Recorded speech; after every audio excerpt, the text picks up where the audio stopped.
by the leader of Pakistan to tarnish the image of this august forum. Pakistan desires peace with India, as with all its neighbors. But sustainable peace in South Asia is contingent upon resolution of the Jammu and Kashmir dispute.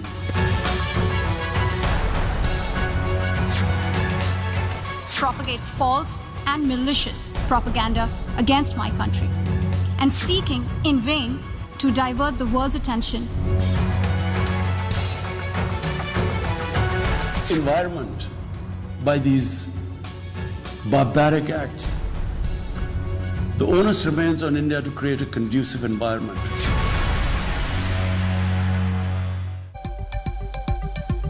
नमस्कार, मैं हूं श्वेता झा और आप देख रहे हैं आज तक। पाकिस्तान को और कुछ आए या ना आए, कश्मीर पर रोना खूब आता है और इमरान खान तो इस कला में माहिर हैं। संयुक्त राष्ट्र में इमरान खान फिर कश्मीर राग पर लौट आए। उन्होंने सफेद झूठों की झड़ी लगा दी, लेकिन भारत ने पाकिस्तान के प्रोपेगेंडा प्लान की धज्जियां उड़ाकर रख दी। Mr. President, I have the great honor to introduce a recorded statement by His Excellency Mr. Imran Khan, the Prime Minister of the Islamic Republic of Pakistan. विदेश मंत्री शाह महमूद कुरैशी ने नाम की घोषणा की और इमरान खान का सदाबहार अभिनय शुरू हो गया। मानवाधिकार के नाम पर घड़ियाली आंसू, इस्लाम की आड़ में भारत विरोधियों से मोहब्बत के तराने। इमरान खान ने एक बार फिर भारत को बदनाम करने वाली स्क्रिप्ट खोल कर पढ़ना शुरू कर दिया, जिसमें पाकिस्तान के पाखंड के अलावा कुछ भी नहीं था। Pakistan desires peace with India, as with all its neighbors. But sustainable peace in South Asia is contingent upon resolution of the Jammu and Kashmir dispute in accordance with the relevant United Nations Security Council resolutions and the wishes of the Kashmiri people. Last February, we reaffirmed the 2003 ceasefire understanding along the line of control. The hope was that it would lead to a rethink of the strategy in Delhi. The onus remains on India to create a conducive environment for meaningful and result-oriented engagement with Pakistan. Pakistan के इस repeat और boring show को दुनिया पहले भी कई बार इसी मंच से देख चुकी है। इस शो में सब कुछ पहले की तरह ही घिसा पिटा था। भारत विरोध की बीमारी से ग्रसित इमरान खान ने इस्लामोफोबिया का रोना रोया। भारत ने अल्पसंख्यकों से ज्यादती की बात कही और ऐसा करते हुए Imran Khan short memory loss के शिकार दिखे। उनके याददाश्त को ये बात याद ही नहीं रही कि कैसे पाकिस्तान में हिंदुओं के मंदिर पर हाल तक हमले हुए हैं, कैसे भगवान की मूर्तियों को तोड़ा गया है। पंजाब के रहीम यार खान जिले की ये तस्वीरें इतनी जल्दी जहन से गायब नहीं होने वाली। भारत ने उस वक्त भी पाकिस्तान को आईना दिखाया था। These incidents are occurring at an alarming rate, while the state and security institutions in Pakistan have stood by idly and completely failed in preventing these attacks on the minority communities and their places of worship. दरअसल पाकिस्तान को चिढ़ है कि भारत में अल्पसंख्यकों के अधिकारों की सुरक्षा इतनी मजबूती से कैसे हो जाती है। उसे कश्मीर के बदलते हालात से तो खास तौर पर बेचैनी हो रही है। उसे कश्मीर में अमन चैन कचोटे जा रहा है। कश्मीर पर वो एक बार फिर बेपर्दा हुआ है। आतंकियों से प्यार और आतंक से इनकार वाली उसकी पॉलिसी की भारत ने फिर पोल खोल दी है। We exercise our right of reply to one more attempt by the leader of Pakistan to tarnish the image of this august forum by bringing in matters internal to my country and going so far as to spew falsehoods on the world stage. While such statements deserve our collective contempt and sympathy for the mindset of the person who utters falsehood repeatedly, I am taking the floor to set the record straight. Regrettably, this is not the first time the leader of Pakistan has misused platforms provided by the UN to propagate false and malicious propaganda against my country. Bharat ने इमरान खान सरकार को एक बार फिर कायदे से समझा दिया कि कश्मीर के मामले में टांग फंसाने की जरूरत की तो उसे बदनामी ही मिलेगी। पूरी दुनिया के सामने भारत ने ये बात दृढ़ता से रखी कि कश्मीर भारत का अभिन्न हिस्सा है। वहाँ अमन कायम करने की जिम्मेदारी भारत की है। पाकिस्तान अशांति फैलाने वाला एजेंडा ना चलाए, यही उसके लिए बेहतर होगा। That Pakistan has an established history and policy of harboring, aiding, and actively supporting terrorists.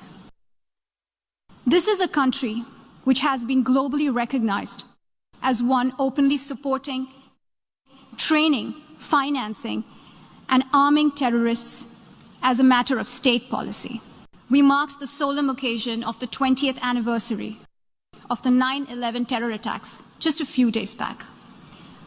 The world has not forgotten that the mastermind behind that dastardly event, Osama bin Laden, got shelter in Pakistan.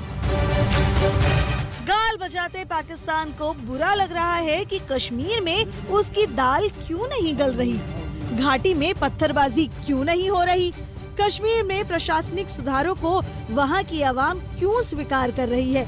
Pakistan बेहद तकलीफ में है क्योंकि उसका रोग ही लाइलाज है।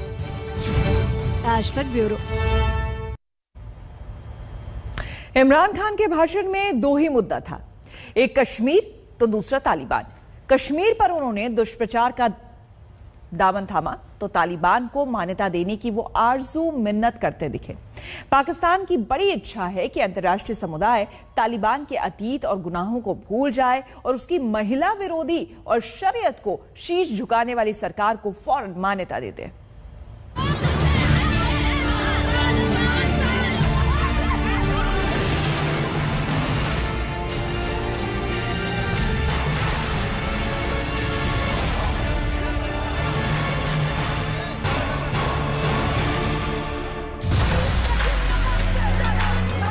जो तालिबान महिला अधिकार को कुचलने में चैंपियन है,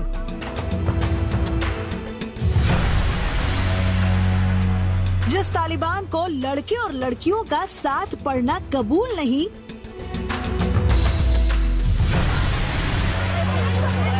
जो तालिबान डंके की चोट पर शरीयत के शासन की हिमायत करता है।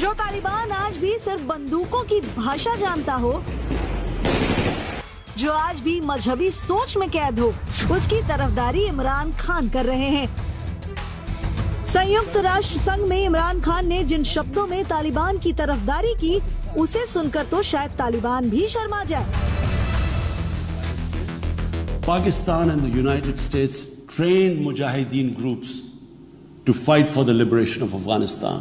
Amongst those Mujahideen groups were Al-Qaeda, were various groups from all over the world. They were Mujahideen, Afghan Mujahideen.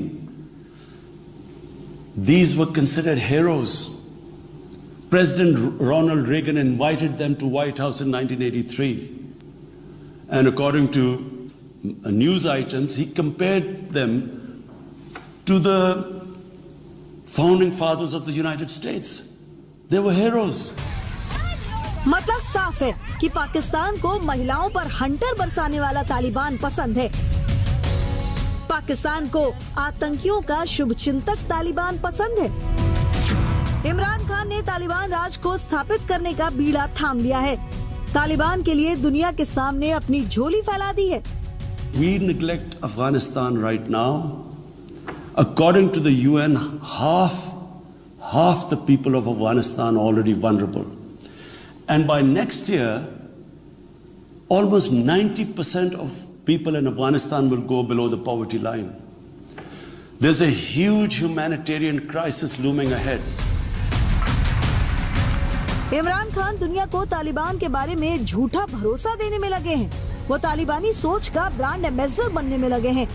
पूरी दुनिया को फिक्र है कि तालिबान राज में समावेशी सरकार संभव ही नहीं। जो सरकार महिला विकास मंत्रालय पर ताला लगा दे, वो किसी महिला को मंत्री बनाए, ये संभव ही नहीं। तालिबान की समावेशी सोच की बस एक झलक एक बार फिर आपको दिखाते हैं।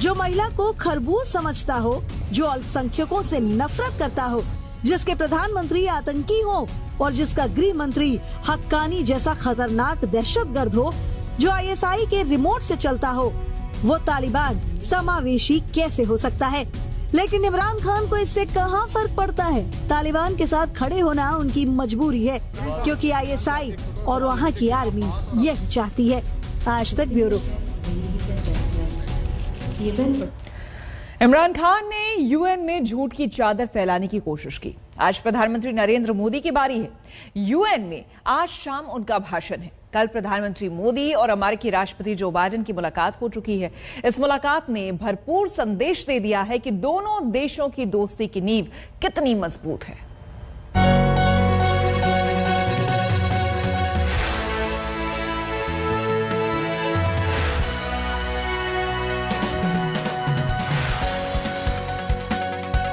व्हाइट हाउस की इन तस्वीरों ने दोस्ती के नए दौर पर मोहर लगा दी। ये गर्मजोशी बता रही है कि अमेरिका में सत्ता और सरकार जरूर बदल गई है, भारत से रिश्ते की गांठ कतई ढीली नहीं हुई। दुनिया के सबसे बड़े लोकतंत्र के मुखिया जब व्हाइट हाउस में दाखिल हो रहे थे तो सबसे पुराने लोकतंत्र के सर्वेसर्वा स्वागत में इंतजार करते दिखे। ये देखिए कैसे प्रधानमंत्री मोदी ने हाथ जोड़कर बाइडेन को नमस्ते कहा तो बाइडेन ने उन्हें वेलकम बैक कहा। मेरे लिए बहुत खुशी की बात है कि फिर से एक बार आपसे मिलने का मौका मिला। इस बातचीत के दौरान पुराने दोस्तों की तरह दोनों नेता एक दूसरे का हाथ पकड़े हुए थे। दोनों के चेहरे पर मास्क होने पर भी उनकी खुशी देखते ही बन रही थी। इसके बाद बाइडेन और प्रधानमंत्री मोदी के बीच बॉन्डिंग का एक और सबूत देखने को मिला। जो बाइडेन मोदी के कंधे पर हाथ रखकर उन्हें कुर्सी तक ले गए और कुर्सी ऑफर करते हुए हंसी हंसी में ये कहा, chair is occupied by the Vice President of the United States. Indian American. Yes. You're pretty proud. Oh, I'm proud too. ये सुनकर प्रधानमंत्री मोदी हंसने लगे और बाइडेन ने गर्मजोशी से उनका स्वागत किया। दोनों की बॉन्डिंग सब कुछ कह रही थी, बता रही थी कि बराक ओबामा और डोनाल्ड ट्रंप की तरह प्रधानमंत्री जो बाइडेन के साथ अच्छी केमिस्ट्री बनाने में शुरुआती तौर पर कामयाब हो चुके हैं। प्रधानमंत्री ने अमेरिकी राष्ट्रपति के स्वागत सत्कार के लिए उन्हें धन्यवाद दिया। मैत्रीपूर्ण और गर्मजोशी भरा हम सबका भारतीय डेलीगेशन का स्वागत करने के लिए मैं आपका हृदय से बहुत बहुत आभार व्यक्त करता हूँ। 2016 में और 2014 में भी मुझे आपसे विस्तार से बात करने का मौका मिला और उस समय आपने भारत अमेरिका के संबंधों में आपका जो विजन है जिसको आपने शब्दबद्ध किया था वो वाकई बहुत ही प्रेरक था और आज आप राष्ट्रपति के रूप में उस विजन को आगे बढ़ाने के लिए जो पुरुषार्थ कर रहे हैं, प्रयास कर रहे हैं, इनिशिएटिव ले रहे हैं, इसका मैं स्वागत करता हूं। व्हाइट हाउस में राष्ट्रपति के तौर पर बाइडेन से पीएम की ये पहली मुलाकात थी। इससे पहले वो उपराष्ट्रपति के तौर पर प्रधानमंत्री के स्वागत में भोज दे चुके हैं। तब भी दोनों नेताओं के बीच इसी तरह का हंसी मजाक देखने को मिला था। दरअसल 2014 के अमेरिकी दौरे में नवरात्र चल रहा था और पीएम के व्रत चल रहे थे। बाइडेन ने प्रधानमंत्री मोदी के सम्मान में दावत दी थी, लेकिन नवरात्र का व्रत होने के चलते प्रधानमंत्री ने जब लंच नहीं किया तो बाइडेन ने एक दोस्त की तरह इस बात पर चुटकी ली थी। And happy Navratri, Mr. Prime Minister. It's good of you to honor us, visiting us during this Holy Week. And the Prime Minister is fasting, and we keep taking him to dinners and lunches.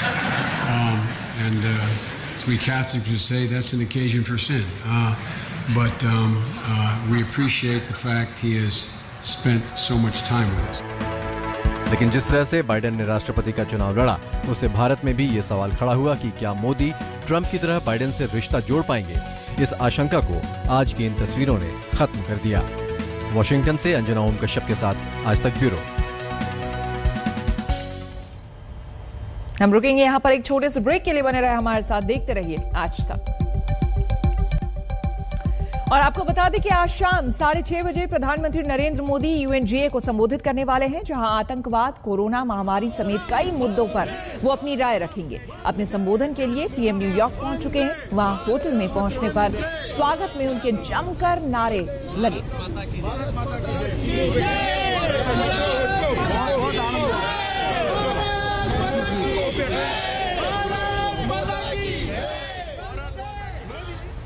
हम रुकेंगे यहाँ पर एक और छोटे से break के लिए, बने रहे हमारे साथ, देखते रहिए आज तक।